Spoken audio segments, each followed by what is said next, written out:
వందల సంవత్సరాల చరిత్ర కలిగిన జాన్పాడ్ దర్గా మత సామరస్యానికి ప్రతీకగా నిలుస్తుంది. తెలుగు రాష్ట్రాల నుంచి మాత్రమే కాకుండా ఇతర రాష్ట్రాల నుంచి కూడా ఈ దర్గాకు పెద్ద సంఖ్యలో భక్తులు తరలివచ్చి మొక్కులు చెల్లించుకుంటారు. ఎంతో ప్రాముఖ్యత ఉన్న దర్గాలో నేటి నుంచి 27 వరకు ఉరుసు ఉత్సవాలు జరుగుతున్నాయి. జాన్పహాడ్ దర్గాపై బిగ్ టీవీ స్పెషల్ స్టోరీ. మత సామరస్యానికి ప్రతీకగా నిలుస్తుంది ఆ దర్గా. ప్రతి శుక్రవారం వేల సంఖ్యలో భక్తులు ఈ దర్గాకు వచ్చి దర్శించుకొని వెళ్తూ ఉండడం జరుగుతుంది. తెలుగు రాష్ట్రాల్లో మాత్రమే కాకుండా దక్షిణ భారతదేశ రాష్ట్రాల్లో కూడా ఆ దర్గాకు విశిష్టమైనటువంటి స్థానం ఉండడం జరిగింది. ముఖ్యంగా సంక్రాంతి పర్వదినం అయిపోయిన తర్వాత ఈ దర్గాకు నిర్వహించేటువంటి ఉర్సు ఉత్సవాలకు లక్షల సంఖ్యలో భక్తులు హాజరవుతుంటారు. వందల సంవత్సరాల చరిత్రను తనలో ఇముడ్చుకున్న జాన్పహాడ్ దర్గాపై బిగ్ టీవీ స్పెషల్ ఫోకస్ ఇప్పుడు చూద్దాం. సూర్యాపేట జిల్లా పాలకవీడు మండలంలోని జాన్పహాడ్ దర్గా వద్ద మత సామరస్యం మానవత్వానికి ప్రతీకగా నిలుస్తూ గొప్పగా విరాజిల్లుతోంది. తెలంగాణలో అతిపెద్ద ఉరుసు జరిగే జాన్పహాడ్ దర్గా దక్షిణ భారతదేశ రాష్ట్రాలలో కూడా ఎంతో ప్రసిద్ధిగాంచింది. ప్రతి శుక్రవారం ఇక్కడకు వేల సంఖ్యలో భక్తులు సందర్శిస్తూ ఉంటారు. దర్గాలో ఏటా సంక్రాంతి తర్వాత ఉరుసు ఉత్సవాలు నిర్వహిస్తారు.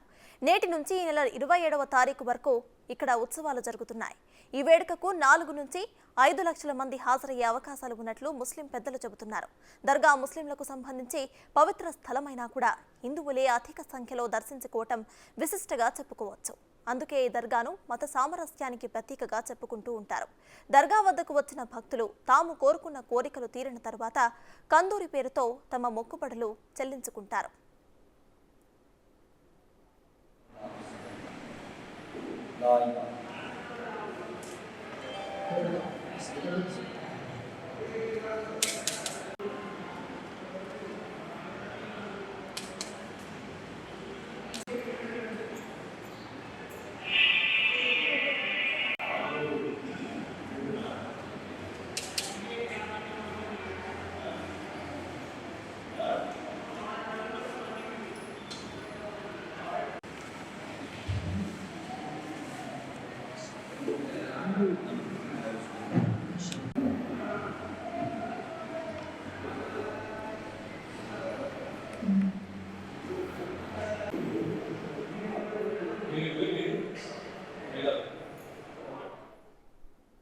సరైన అభివృద్ధికి నోచుకోక ప్రాచుర్యంలో వెనుకబడిన ఈ దర్గాకు వందల ఏళ్ల చరిత్ర ఉంది.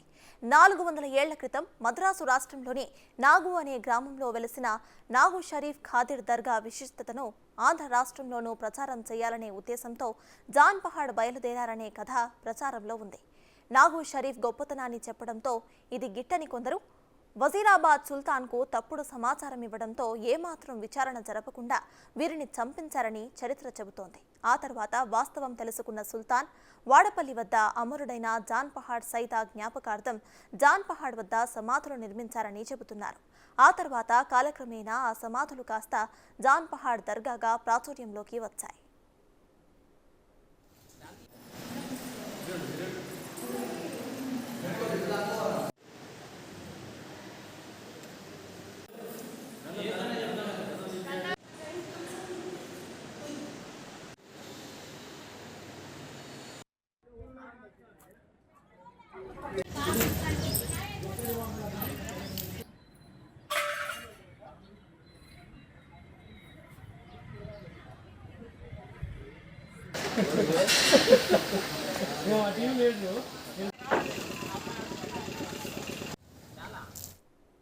జాన్పహాడ్ దర్గా ఎంతో మహిమాన్వితమైనదని ప్రజలు విశ్వసిస్తూ ఉంటారు. దర్గాకు కుడివైపున స్వయంగా వెలిసిన నాగుల పుట్ట వద్ద మహిళలు పెద్ద ఎత్తున పూజలు నిర్వహిస్తూ ఉంటారు.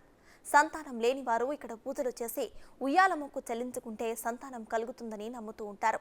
ప్రతి మహిళ తప్పనిసరిగా ఇక్కడ ఉన్న పుట్టను దర్శించుకుని వెళ్తుందంటే ఈ పుట్ట ప్రాముఖ్యతను గమనించవచ్చు.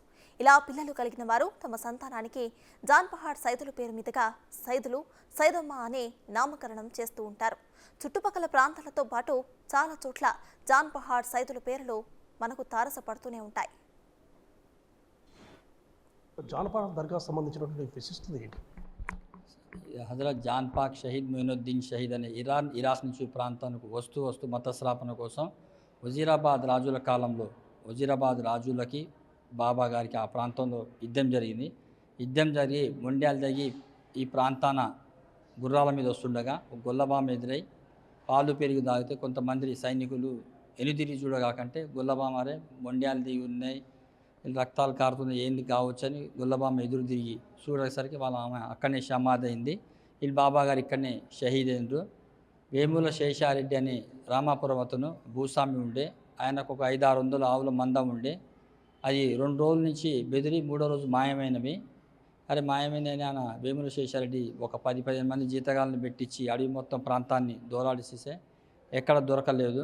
బాబా గారు బషారత్లో పోయి ఆ మహిమ నాదే, నాకు దర్గా కట్టించగలరని బాబా గారు స్వప్నాలు చూపించారు. నాయన మరి ఎక్కడని కట్టి ఉంటే భూమి పలికి సువాసన వస్తుంది, గులాబ్ పూలుంటే ఆ ప్రాంతాన్ని దర్గాని నిర్మించడం అంటే సరే భార్యాభర్తలు స్నానం చేసి ఈ ప్రాంతానికి రాగానే ఆ ఆనవాళ్ళు ఉంటాయి, ఇక్కడ దర్గాని నిర్మించబడింది.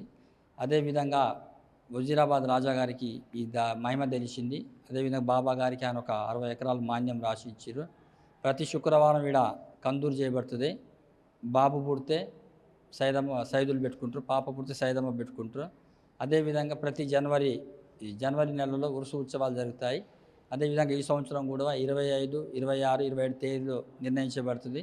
ఈ ఉరుసు ఉత్సవాలు అనేది ఒక బోర్డ్ మరియు ముజావర్ ఇంటి నుంచి జరుగుతాయి. ఒక బోర్డు అనేది ఆధ్వర్యం ఉంది దర్గా, ప్లస్ ముజావర్ ఇంటి గురించి గంధం కూడా ఊరేపుగా ఒక బోర్డుది పూజారిది 2 కలిసి సందలఖాన్ నుంచి బయలుదేరి జాన్పాడ్ అనే గ్రామం ఊరేగింపుగా తిరిగి వచ్చి జుమ్మా నమాజ్ తర్వాత ఈ గంధాన్ని ఎక్కించబడి మన రాష్ట్రమే కాకుండా ఆంధ్ర, తమిళనాడు, మహారాష్ట్ర, కర్ణాటక వేరే రాష్ట్రాల నుంచి కుల మతాలకు అతీతంగా ఈ జాన్పాక్ షహీద్ బాబా మొయినుద్దీన్ షహీద్ బాబా గారి ఈ ఉరుసు ఉత్సవాలు ఈ సంవత్సరం 25, 26, 27 తేదీలు నిర్ణయించబడింది. ఫస్ట్ రోజు ఉసులే షరీఫ్ ఉంటుంది, 2వ రోజు గంధం మహోత్సవం ఉంటుంది, 3వ రోజు దీపారాజనతో ఇక